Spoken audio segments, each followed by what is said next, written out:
اعوذ باللہ من الشیطان الرجیم، بسم اللہ الرحمن الرحیم۔ میں ہوں اظہر نیاز، پروگرام فہم اقبال، اور ہمارے ساتھ ہوتے ہیں جناب ڈاکٹر مظفر علی کشمیری صاحب۔ السلام علیکم جناب۔ وعلیکم السلام ورحمۃ اللہ۔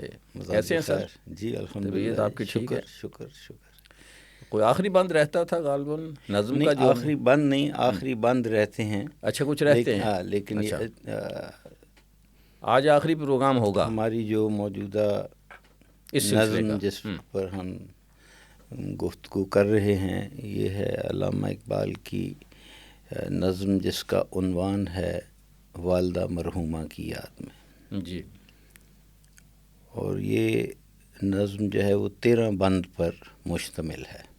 ٹھیک، اس سے قبل ہم 10 بند جو ہیں وہ پڑھ چکے ہیں، تو اب جو باقی ماندہ 3 بند ہیں وہ آج انشاءاللہ ہم انشاءاللہ پڑھیں گے، اور آج اس نظم کا اختتام ہوگا۔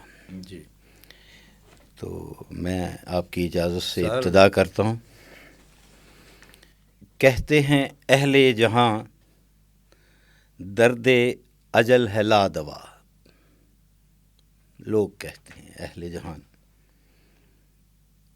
درد اجل، موت کا درد لا دوا ہے۔ اب یہ نہیں کہ مرنے کے وقت جو درد ہوتی ہے یا کیا حالت، بلکہ یہ ہے کہ جس کسی کا کوئی عزیز جو ہے وہ لقمہ اجل بن جاتا ہے تو اس کا بھی ایک درد جو ہے وہ دوسرے کے دل میں رہتا ہے۔ نیند کیوں رات بھر نہیں آتی، بالکل موت کا خوف اور درد تو ہے ہی نہیں۔ اور کہتے ہیں اہل جہاں درد اجل ہے لا دواب، زخم فرقت وقت کے مرہم سے پاتا ہے شفا۔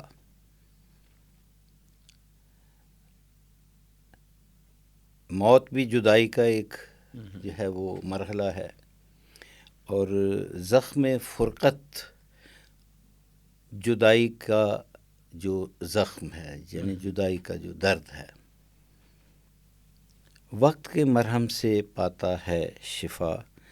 تو جوں وقت گزرتا جاتا ہے انسان کا احساس جو ہے اس میں کچھ تھوڑی سی جو ہے وہ کمی، اس کی شدت میں کمی آتی۔ یہ نہیں ہوتا کہ جہاں محبت ہو، سارا کچھ ہو، تو وہاں وہ احساس ختم نہیں ہوتا، لیکن یہ ہے کہ اس کی کمی جو ہے واقعی ہے۔ جیسے زخموں کو جو ہے وہ التیام ملتا ہے، وہ مندمل ہو جاتے ہیں، تو لفظ فرقت جو ہے یہ فرق سے ہے۔ فرق جو جس کے معنی امتیاز کے ہیں،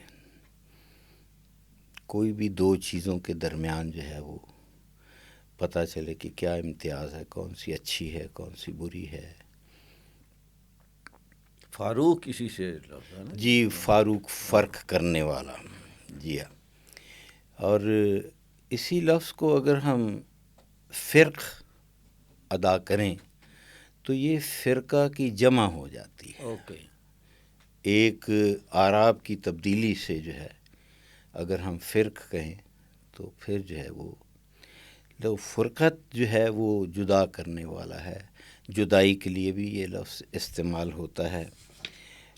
ایران کے ایک بہت ہی اہم شاعر سعدی شیرازی، جی، اس نے لفظ فرق جو ہے اس کو ایک شعر میں بیان کیا ہے۔ سعدی جو ہیں وہ فرماتے ہیں فرق است میان ان کے یارش در بر، فرق ہے اس کے درمیان میں، پہلا شخص وہ جس کا دوست جو ہے وہ اس کے جو ہے وہ پہلو میں بیٹھا ہوا ہے، ٹھیک، اور با ان کے کس کے ساتھ فرق ہے، با ان کے جس کے ساتھ فرق ہے، دو چشم انتظارش بردر، اوکے، جس کی دونوں آنکھیں جو ہیں وہ دروازے پر انتظار میں لگی ہوئی ہیں کہ کب میرا محبوب جو آئے گا۔ تو یہ فرق کو اس نے جو ہے اس طرح استعمال کیا کہ یہ ہے کہ ایک وہ ہے جس کے پہلو میں جو ہے وہ اس کا محبوب ہے، اور ایک وہ ہے جس کی جو ہے نا نظریں جو ہے نا وہ لگی ہوئی ہیں دروازے پر کہ کب آئے گا۔ حافظ شیرازی جو ہے وہ ایک جگہ لکھتے ہیں، گرچہ پیرم تو بھی تنگ در آغوشم گیر، میں اگرچہ بوڑھا ہوں لیکن تو آ جا میرے ساتھ ہم آغوش ہو جا، تو گہے سبز کنارے تو جوان برخیزم، جب دن ہوگا نا تو اس وقت تک میں جوان ہوں گا۔ یہ یار در بر جو ہے نا، تو یہ ہے کہ جب ایک کا دوست محبوب اس کے پہلو میں ہو تو اس کی خوشی جو ہے وہ کیا کام نہیں کرتی۔ اگلا شعر ہے جی، دل مگر غم مرنے والوں کا جہاں آباد ہے، جن کے عزیز جو ہیں فوت ہو جاتے ہیں ان کا دل جو ہے وہ غموں سے آباد ہوتا ہے، غموں سے بھرپور ہوتا ہے۔ آبادی کے معنی جو ہیں وہ زیادتی کے ہیں، کسی چیز کے اضافہ ہونا۔ دل مگر غم مرنے والوں کا جہاں آباد ہے، حلقہ زنجیر صبح و شام سے آزاد ہے۔ یہ نہیں ہو سکتا کہ فلاں شخص کا عزیز اگر فوت ہو گیا تو اس کو صبح کو یاد آتا ہے اور رات کو یاد نہیں آئے گا، نہیں، یہ ہر وقت جو ہے وہ اس کا درد جو ہے اس کے دل میں جو ہے وہ جاگتا رہتا ہے۔ حلقہ زنجیر، حلقہ دائرے کو ہم کہتے ہیں۔ فارسی زبان میں حلقہ جو ہے کاؤنٹنگ یونٹ بھی ہے، کوئی بھی چیز جو گول ہوتی ہے اس کو بتانے کے لیے جو ہے وہ یہ لفظ حلقے بھی استعمال کرتے ہیں۔ انسان کے ہاتھ کی جو انگلیاں ہیں تو اس کے اندر جو رنگ فنگر ہے اس کو انگشت حلقے کہا جاتا ہے، کیونکہ رنگ کو بھی حلقہ کہتے ہیں، تو جس میں جو ہے وہ انگوٹھی ڈالی جاتی شادی کی، اس کے لیے انگشت حلقے کا لفظ، حلقہ میری زنجیر کا غالب نے بھی استعمال کیا۔ تو حلقہ جو ہے آپ اگر کہنا ہو نا جی ایک کنواں تو کہتے ہیں یک حلقہ یہ چاہ، کیونکہ وہ گول ہوتا ہے کنواں اوپر سے، اس لیے اس کے لیے لفظ حلقہ استعمال کرتے ہیں۔ تو جیسے ہم کتاب کے لیے والیوم کا لفظ انگریزی میں استعمال کرتے ہیں تو وہ کہتے ہیں یک جلد کتاب، تو جلد فارسی میں ہے اور والیوم انگریزی میں۔ تو یہ جو ہر ایک چیز کے کاؤنٹنگ کے لیے جو ہے علیحدہ ایک چیز ہے، اس کو ہم کاؤنٹنگ یونٹ کہتے ہیں، تو وہ حلقہ جو ہے ایک کاؤنٹنگ یونٹ بھی ہے۔ وقت کے افسوں سے تھمتا نالہ ماتم نہیں، وقت گزرتا ہے تو یہ جو نالہ ماتم ہے جو کہ افسوس کی رونا دھونا ہے، شیون ہے، یہ ختم نہیں ہوتا۔ وقت زخم تیغ فرقت کا کوئی مرہم نہیں، یہ وقت جو ہے یہ جدائی کا کوئی علاج نہیں ہے، جدائی جہاں ہے وہ درد جو ہے وہ قائم رہے گا۔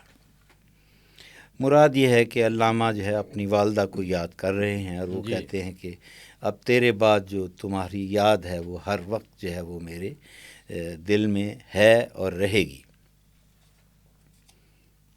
سر پہ آ جاتی ہے جب کوئی مصیبت ناگہان، ناگہان اچانک، جب بھی کوئی مصیبت سر پر اچانک آ جاتی ہے، ناگہاں اشک پیہم دیدہ انسان سے ہوتے ہیں رواں، تو پھر انسان کی آنکھوں سے جو ہے وہ آنسوں کی جھڑی جو ہے وہ جاری ہو جاتی ہے، وہ رواں ہو جاتے ہیں۔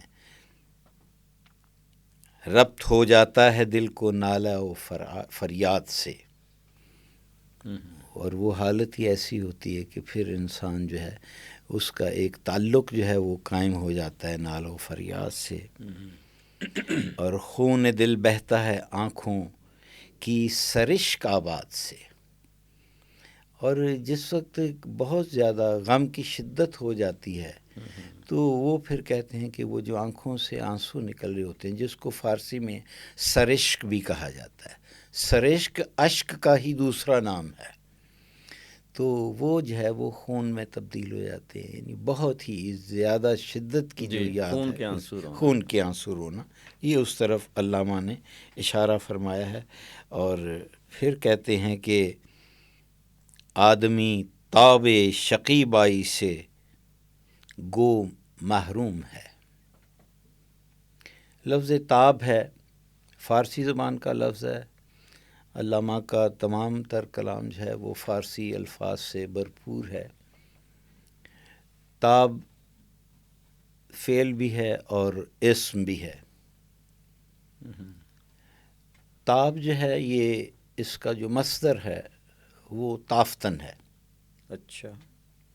تافتن کے معنی ہوتا ہے کسی چیز کو حرارت دینا بھی ہے، کسی چیز کو ٹوسٹ کرنا بھی ہے، مروڑنا، تاب دینا.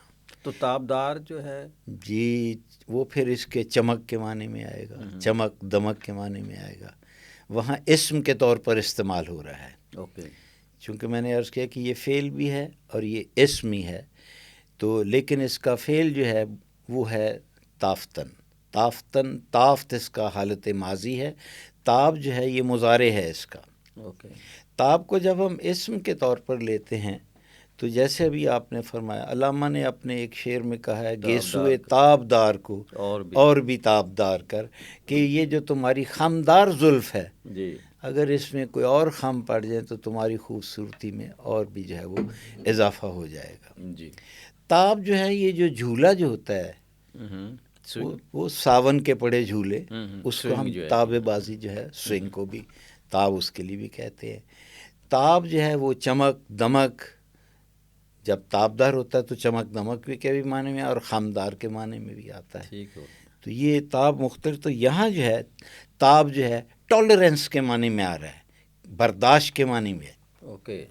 کہ اس کو اس کے حسن کی تاب نہیں سہ سکا، وہ اتنے یعنی خوبصورتی تھی، یا اس کی گرمی کی تاب نہ لاتے ہوئے بندہ بے ہوش ہو گیا. تو یہ جو ہے ٹالرنس بھی ہے، ریزسٹنس بھی ہے. کمال لفظ ہے ویسے. جی جی ہاں. تو اس کے یہ تاب کے سارے معنی ہیں. تو آدمی تاب شکیبائی یعنی صبر کی تاب نہیں لا سکتا، صبر جھیلنے کی ہمت جو ہے نا اس پہ نہیں ہے. آدمی تاب شکیبائی سے گو محروم ہے. اگرچہ انسان اتنا طاقتور نہیں ہے، کئی دفعہ اس میں صبر کی طاقت نہیں ہوتی، اس سے محروم ہوتا ہے، لیکن یہ ہے کہ اس کی فطرت میں یہ ایک احساس نامعلوم ہے، اور یہ جو احساس اس کے اندر پیدا، یہ ایسا ایک فطری احساس ہے جو کہ پتہ نہیں کہ اللہ تعالیٰ کہاں سے اس کے اندر یا وضعیت اس کی جو ہے وہ ہو جاتی ہے. جوہر انسان عدم سے آشنا ہوتا نہیں. لفظ جوہر جو ہے عربی زبان کا لفظ ہے. جوہر کو ہم جب فارسی میں تبدیل کرتے ہیں تو یہ گاف، جیم اور گاف آپس میں جو ہے یہ ابدال ہیں، بدل جاتے ہیں. تو لفظ جوہر گوہر میں تبدیل ہو جاتا ہے. گوہر اور جوہر کے معنی میں کوئی فرق نہیں ہے، لیکن یہ ہے کہ عربی میں جوہر ہے، فارسی میں گوہر ہے. جوہر جو ہے ہم روح کے لیے بھی استعمال کرتے ہیں. انسانی جوہر، انسان کی جان کے اندر جو جوہر ہے، جوہر خوبی کے لیے بھی استعمال ہوتا ہے. جوہر ہنر بھی ہوتا ہے، وہ بڑے جوہروں کا مالک ہے جی، ہنر کے لیے بھی استعمال ہوتا ہے. تو جوہر انسان عدم سے آشنا ہوتا نہیں. آنکھ سے غائب تو ہوتا ہے، فنا ہوتا نہیں. یہاں روح کے معنی میں آ رہا ہے. انسان کے اندر جو روح ہے وہ غائب تو ہو جاتی ہے لیکن یہ فنا نہیں ہوتی. روح جو ہے وہ زندہ رہتی ہے. اللہ پاک نے جو ہے اسی بات کو جو ہے قرآن حکیم کی سورہ بقرہ کی آیت نمبر 28 اس میں کچھ اس کی طرف اشارہ موجود ہے. کیف تکفرون باللہ، تم اللہ کے ساتھ کیسے کفر کرتے ہو حالانکہ تم مردہ تھے. اس نے تمہیں زندہ کیا، پھر تمہیں مار ڈالے گا، پھر زندہ کرے گا، اور پھر اسی کی طرف لوٹائے جاؤ گے. یہ روح اور کلبود جو ہے، کالبد اور روح جو ہے، وارث شاہ بھی کہتا ہے اے روح کلبود دا قصہ ہے. یہ جو ہیر رانجھا ہے تو یہ علامتی طور پر ہیر اور رانجھا، لیکن یہ روح اور انسان کے جسم کا سارا قصہ ہے. اس کے جو آخری پیج پر جو اشعار ہیں اس میں وہ یہی بیان کرتا ہے. تو اس آیت میں جو ہے 2 موتوں کا ذکر ہے، بڑا واضح طور پر بیان کیا گیا ہے. پہلی موت سے مراد ہے عدم نیستی، جس وقت انسان بالکل اس کا وجود نہیں تھا، اور پہلی زندگی ماں کے پیٹ سے نکل کر اور موت سے ہمکنار ہونے تک، اس کی ولادت سے لے کر اس کی جب موت واقع ہوتی ہے، یہ اس کی پہلی زندگی ہے قرآن حکیم کے مطابق. اور پھر موت آ جائے گی، اور پھر آخرت کی زندگی دوسری زندگی ہوگی، جس کا انکار کفار اور منکرین قیامت کرتے ہیں. اور کہتے ہیں زندہ ہونے والا کوئی بات نہیں ہے، بس بندہ مرا اور گیا.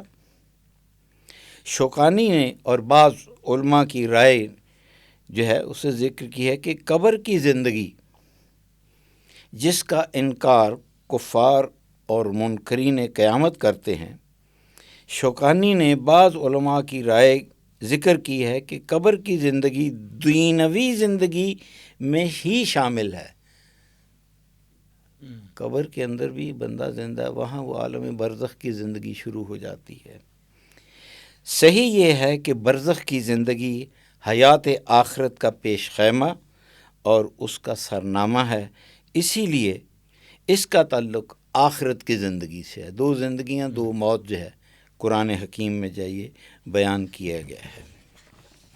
تو جوہر انسان، وہ انسان کا کالبد جو ہے وہ تو مٹی کے اندر چلا جاتا ہے، لیکن اس کا جوہر جو ہے وہ زندہ رہتا ہے، وہ قائم و دائم رہتا ہے.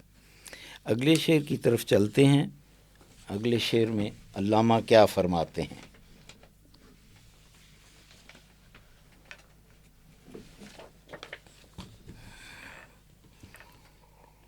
رخت ہستی خاک غم کی شعلہ افشانی سے ہے.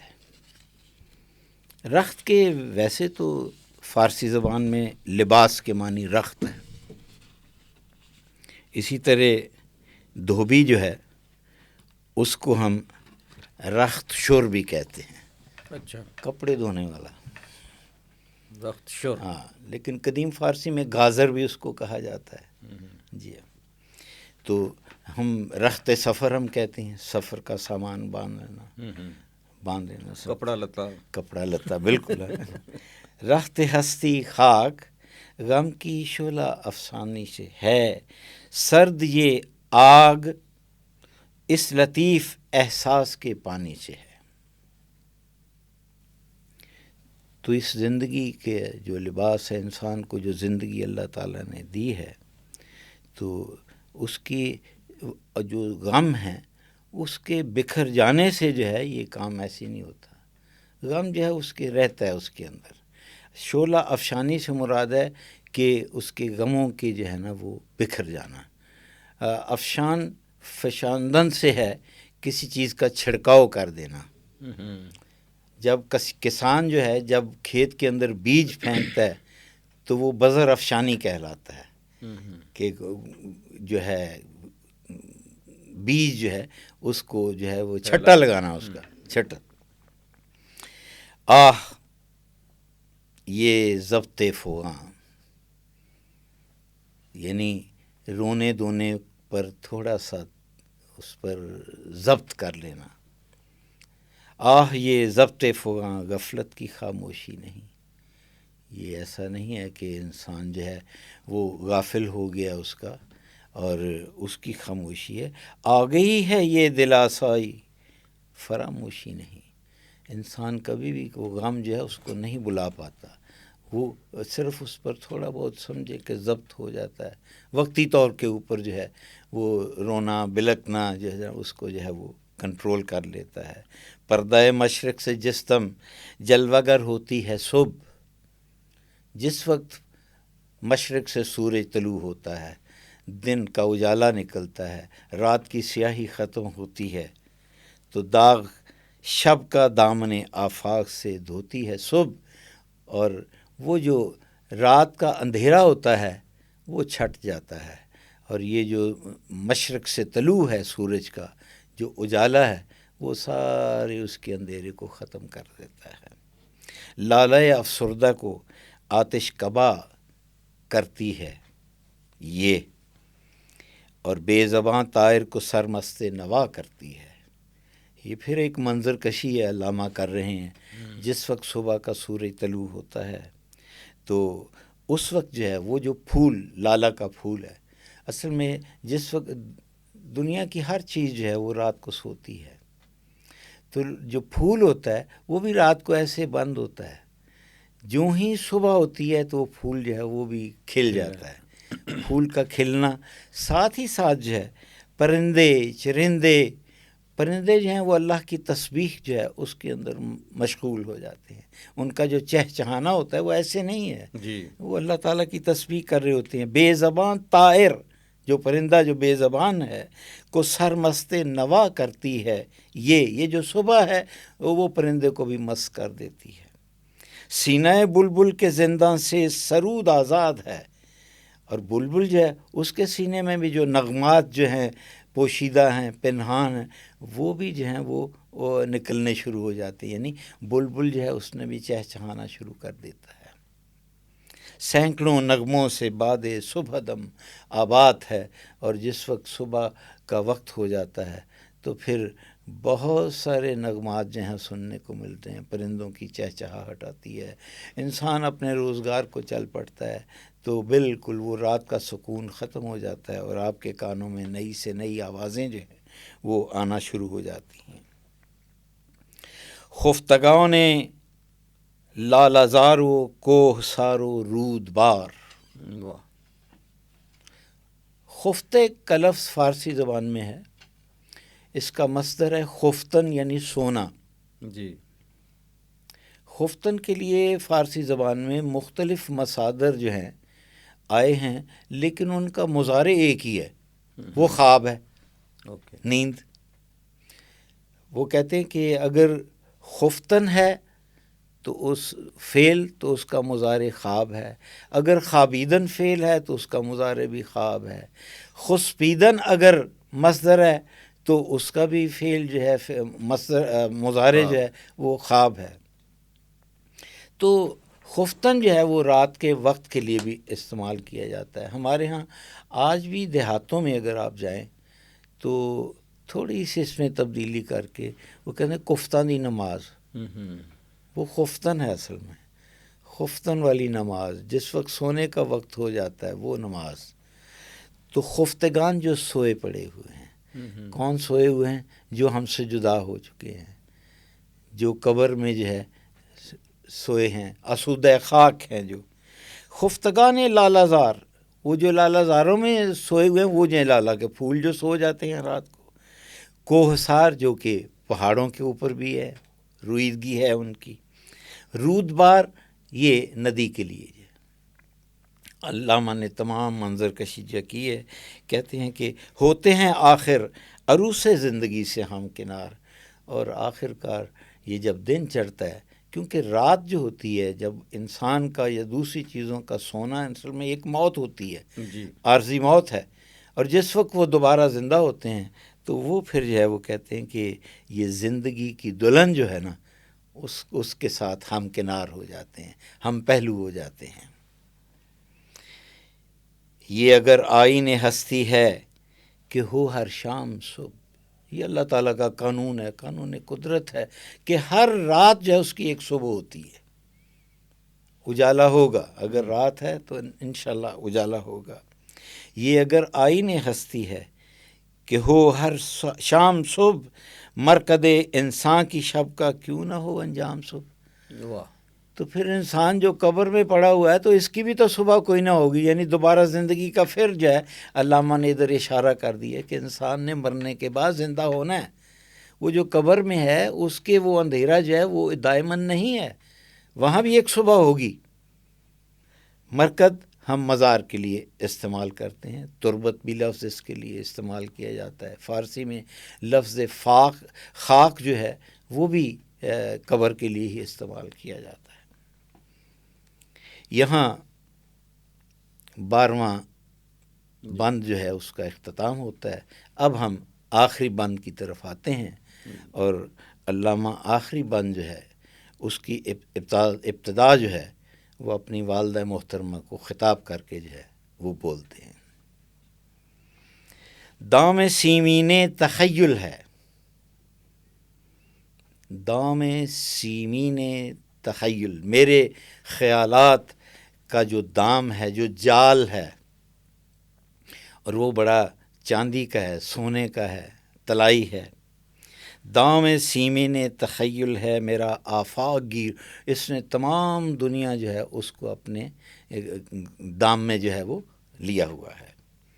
کر لیا ہے جس سے تیری یاد کو میں نے اسیر، اور میں نے اسی دام سے جو ہے اس کے اندر جو ہے تیری یاد جو ہے اے والدہ محترمہ، میں نے اس کو اس کے اندر اس کا قیدی کر لیا ہوا ہے.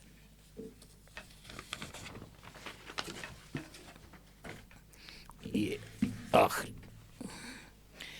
یاد سے تیری دل درد آشنا معمور ہے، یہ میرا دل جو تیرے ساتھ آشنا ہے، ہماری آپس میں قربت ہے، ربط ہے، قدرتی ربط ہے، یہ تیری یاد سے معمور ہے، بھرا ہوا ہے، پر ہے.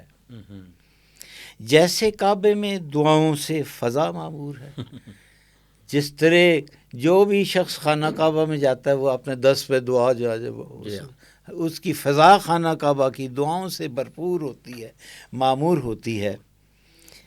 یہی معمور سے یاد آیا کہ خانہ کعبہ جو ہے اس کے بالکل اوپر کہتے ہیں ایک بیت المعمور بھی ہے. جی. اور بیت المعمور میں کہتے ہیں کہ 70,000 فرشتے صبح و شام ہر وقت، وہاں کو زمان کی قید نہیں ہے، وہ طواف کے اندر مشغول رہتے ہیں. تو جیسے کعبے میں دعاؤں سے فضا معمور ہے، وہ فرائض کا تسلسل نام ہے جس کا حیات.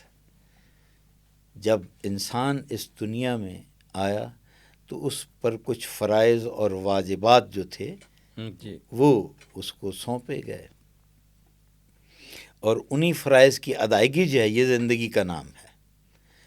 جو فرائض سے غفلت کر لیتا ہے وہ پھر یہ ہے کہ سمجھیں وہ ہماری معاشرے سے، سماج سے جو ہے وہ دور ہو جاتا ہے.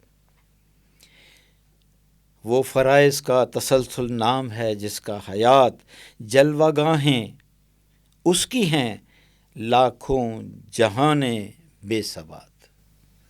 اور یہ آپ کو اس جہان میں ہر کونے خدرے میں ہر طرف جو ہے یہ جہان جو بے ثبات ہے اس کے اندر آپ کو نظر آتی ہیں. مختلف ہر منزل ہستی کی رسم و راہ ہے، زندگی کے بہت سارے مدارج ہیں، منازل ہیں، مراحل ہیں، اس کے اندر جو ہے اس کی رسم و راہ جو ہے اس مختلف ہے.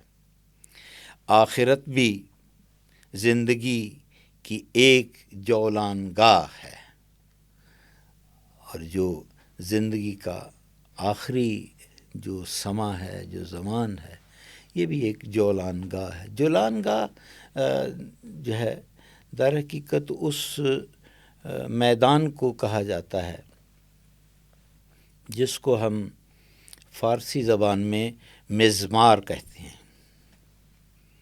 مزمار کی جو املا ہے، اگر یہ میم زے میم الف رے سے کی جائے تو یہ مزمار وہ مزمار ہو جاتی ہے وہ جس کی جو حضرت داؤد کے نغمات جس سے نکلتے تھے. ٹھیک. لیکن جولانگاہ کے لیے جو مزمار ہے اس کو غالباً انگریزی میں ہپوڈرم کہتے ہیں، اور مزمار وہ میدان ہے جہاں ایک وحشی گھوڑے کو سدایا جاتا ہے. اس کی آنکھوں پر پٹی باندھ دیتے ہیں، جی. اس کے گلے میں رسی ڈالی جاتی ہے اور اس کو ایک دائرے میں بگایا جاتا ہے. جی. وہ جو جگہ ہے اس کو جولانگاہ بھی کہتے ہیں، اسے ہم مزمار بھی کہتے ہیں. ٹھیک ہو گیا. تو آخرت بھی زندگی کی ایک جولان گاہ ہے، وہاں بھی شاید ہمیں کوئی تربیت دی جائے. ہے وہاں بے حاصلی کشت اجل کے واسطے. یہ خستہ حال قوم ہے جو کچھ بھی ہے وہاں بے حاصلی کشت اجل کے واسطے، سازگار آب و ہوا تخم عمل کے واسطے. یہ تخم عمل وہ ہے انسان زندگی میں جو کچھ کرتا ہے، جو کچھ کہتے ہیں بوتا ہے، وہی اس نے آخرت میں جو ہے وہ اس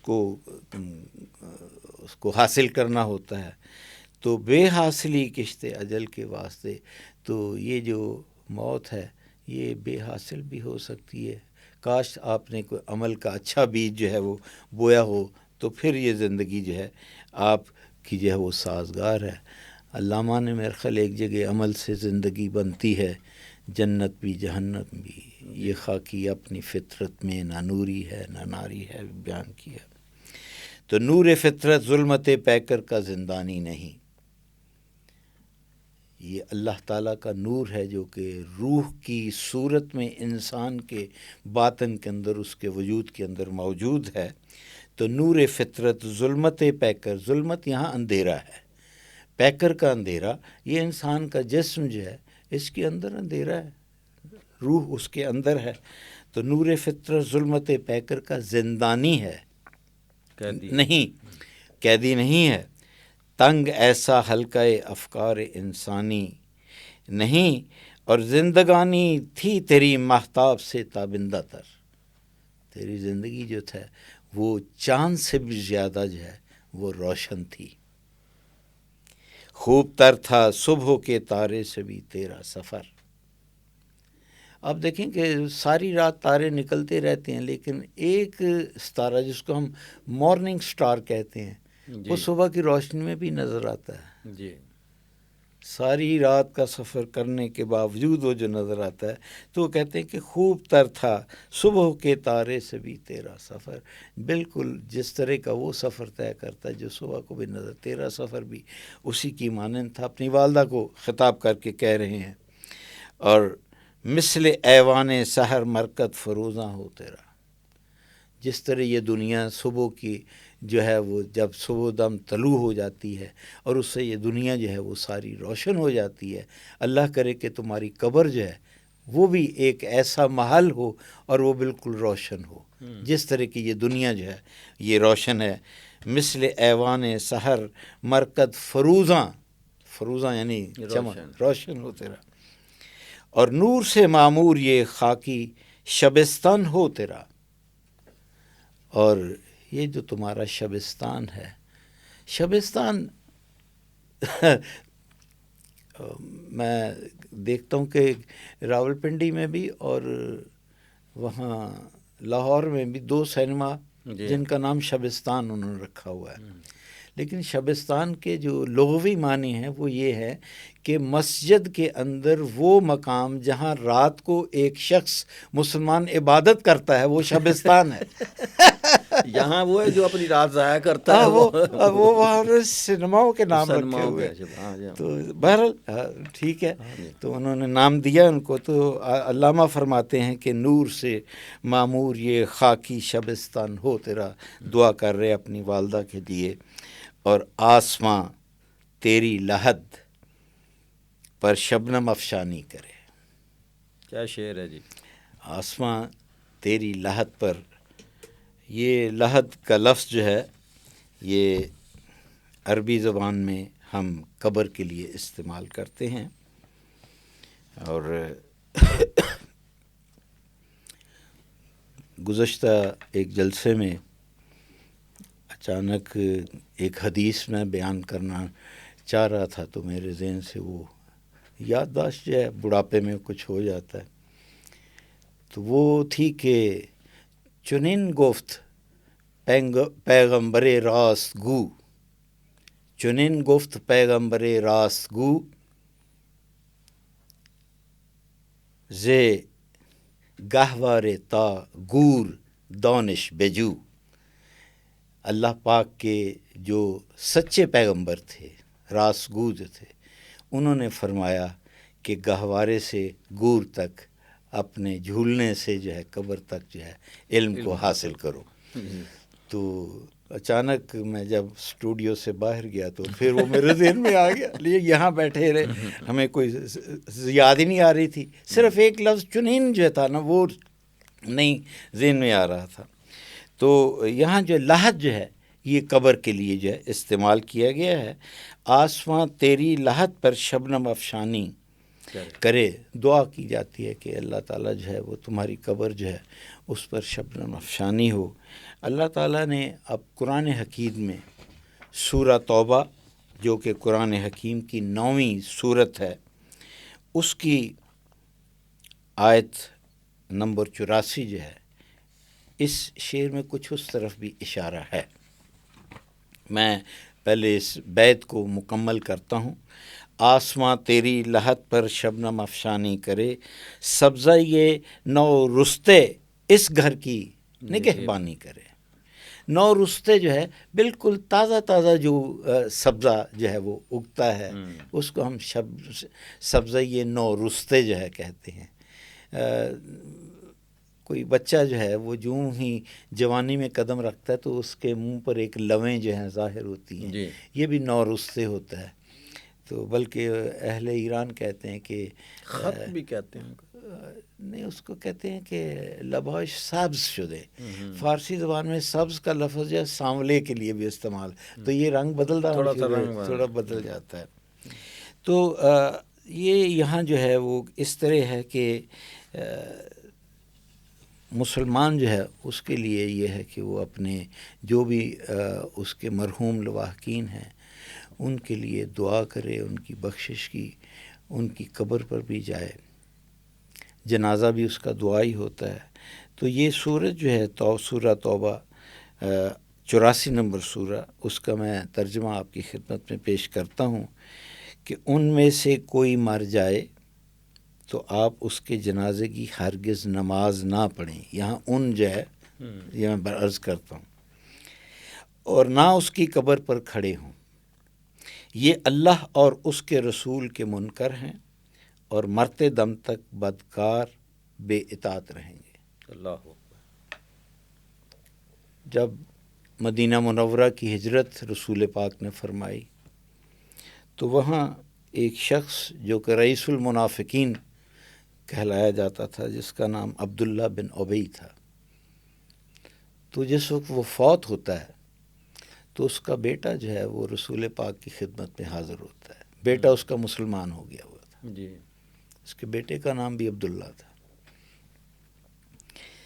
تو اس نے رسول پاک سے درخواست کی کہ میں اپنے باپ کو آپ کے کرتے کے کفن میں جو ہے وہ دفنانا چاہتا ہوں، اور دوسرا آپ جو ہے اس کی نماز جو ہے جنازہ وہ آپ پڑھیں گے۔